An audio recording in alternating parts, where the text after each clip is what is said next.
What's up, guys? Welcome to another Destiny gameplay video. Today I'm going to be reviewing the new exotic auto rifle Necrochasm that is exclusive to the hard raid once you get the Crux of Crota to drop from Crota himself.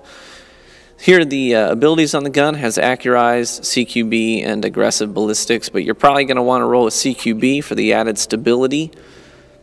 It has rangefinder, which is nice because when you aim down the sights, it increases the effective range of the weapon, which makes it better downrange than most of its counterparts that have high rate of fire, low impact. Cursebringer is a lot of fun to play with.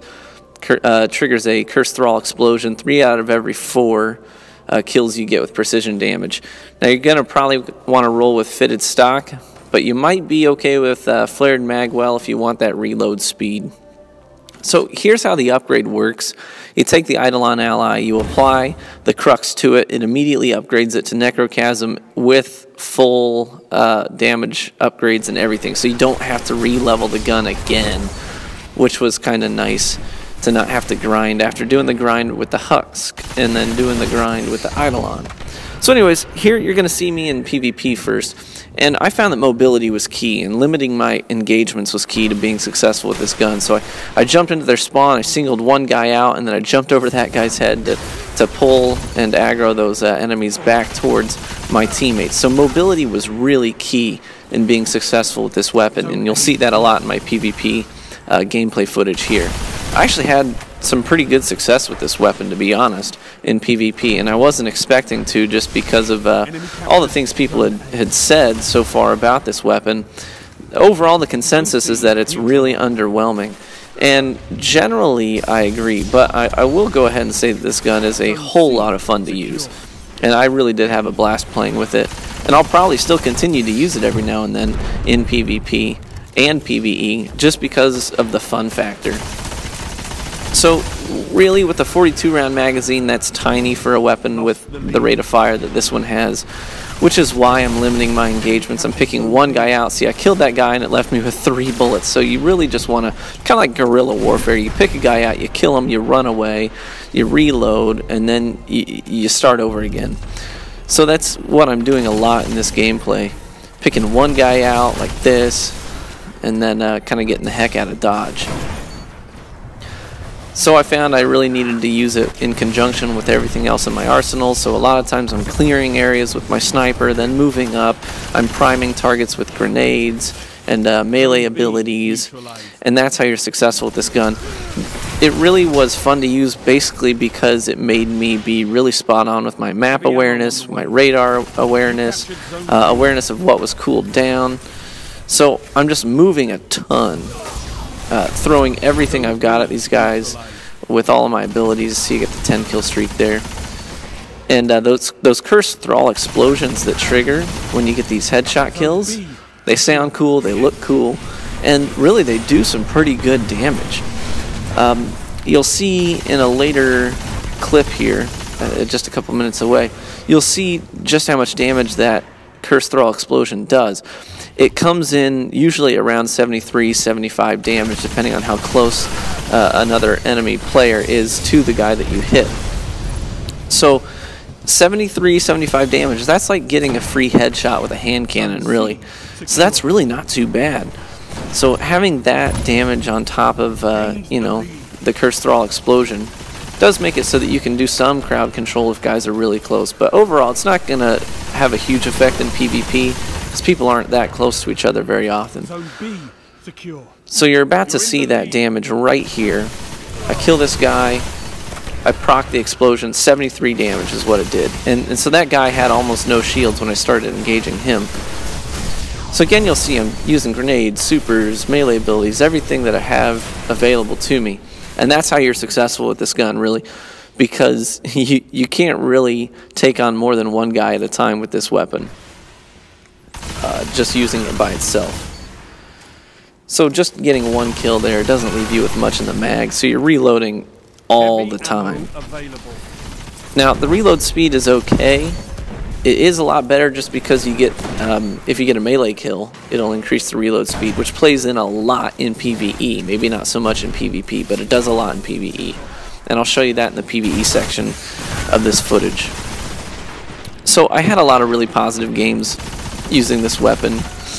But to be honest, you might struggle with this weapon. Most people don't really like high rate of fire, low impact ARs, and they have trouble using them effectively in PvP anyways.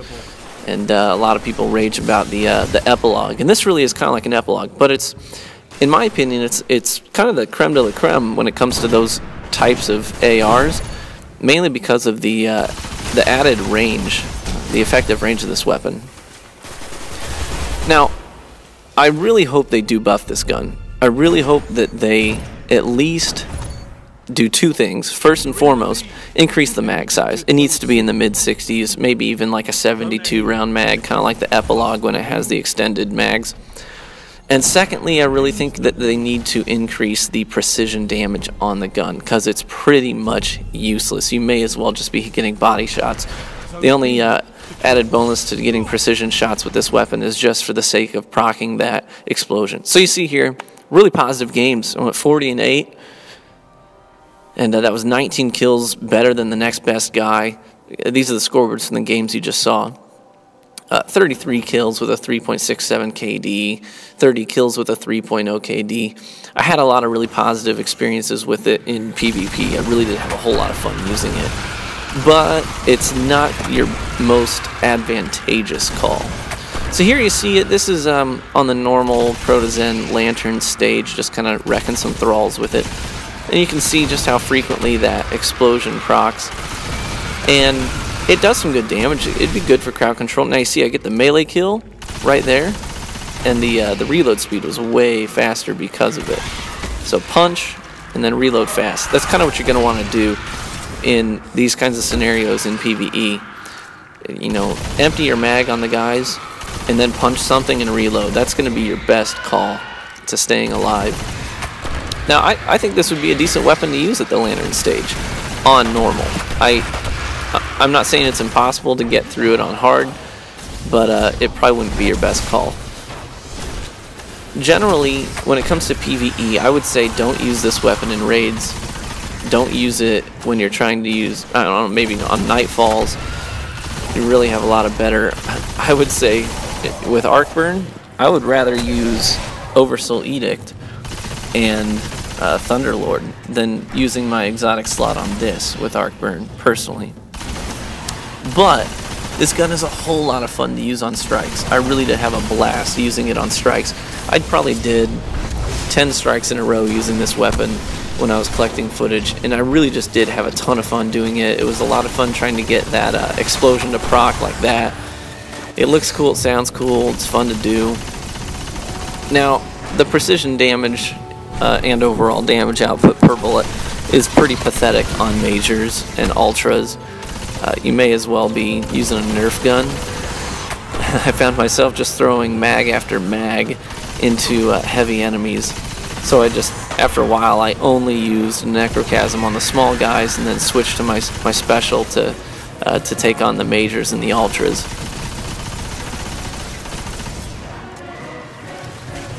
So this gun, I really hope they buff it. I hope it becomes more useful than it actually is. Right now the fun factor is really high, at least it is for me. And I'll probably still continue to use it in strikes and in PvP, but there's no chance I'm taking it into a raid. And there's no chance I'm taking it into a Nightfall.